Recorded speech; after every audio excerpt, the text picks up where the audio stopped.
Hi, I'm meteorologist Bobby Deskins with USA Today. I want to get you updated on Tropical Storm Bill. Hurricane Center named it last night about 10:15 or so. You can see now it's actually wrapping up pretty nicely and just about ready to make landfall along the southeast coast of Texas between Corpus Christi and Galveston.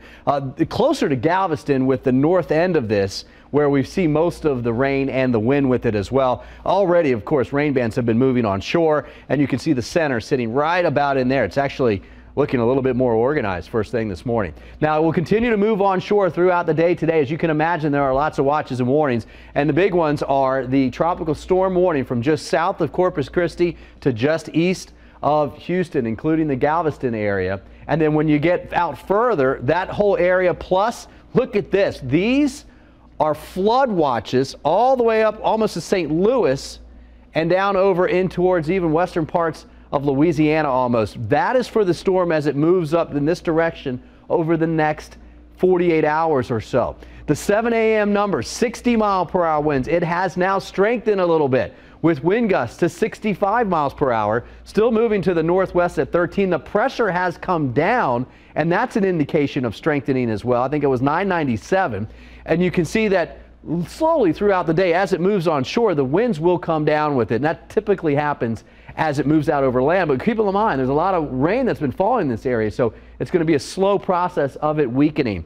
By this afternoon, about 2 o'clock Eastern, we're talking about 45-mile-per-hour winds. 1 a.m. Central Time tomorrow morning, winds down to 35 as it approaches Dallas, and then by tomorrow afternoon, it looks like it will be down to about 25 miles per hour. It's headed right up through eastern parts of Oklahoma City by Wednesday night and Thursday. And remember, you see where the center of this is. Most of the weather is out to the north side of that and to the east, so the weather will get there even sooner. Here's what the RPM forecast model looks like through about 6:30 this evening.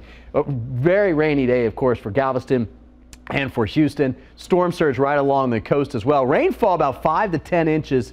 But some areas will get a little less or even a little more than that depending on where you are. But you can see it's going to be continuing to rain overnight tonight, and then this is tomorrow morning for Dallas. Dallas will get hit hard in the morning and then gradually through the afternoon start to taper off as the system moves up towards Oklahoma City. Oklahoma City Wednesday night into Thursday, and it could be a rough go of it. I think that flooding will be more of an issue with this storm than anything else, especially when you get up from Dallas through southeastern parts and eastern parts of Oklahoma. That will be the worst part of this, and it'll move into southern Missouri and then eventually out through the Ohio River Valley through Thursday, Friday, and even into Saturday of next week.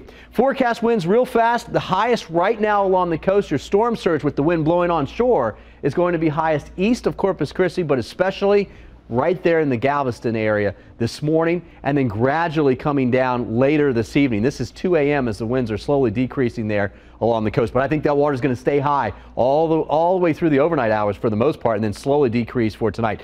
Interesting, real fast, wanted to show you this. Look at the winds on the west side of this increasing in the Oklahoma City area as this transitions from a tropical system and runs into weather to the north and the west. So it's going to be a formidable storm even by the time it gets to Oklahoma City and then continues to move off towards the east and the northeast. That turn in central and eastern Oklahoma takes time. That means that will sit there for a while. That means more rain, and that means some wind to deal with as well. Please be prepared. Get yourself and your family ready for the power to go out, that type of thing. If you live in an area that normally floods, be prepared for that to happen. And if you're asked to evacuate, please do so. We will keep you updated right here at USA Today.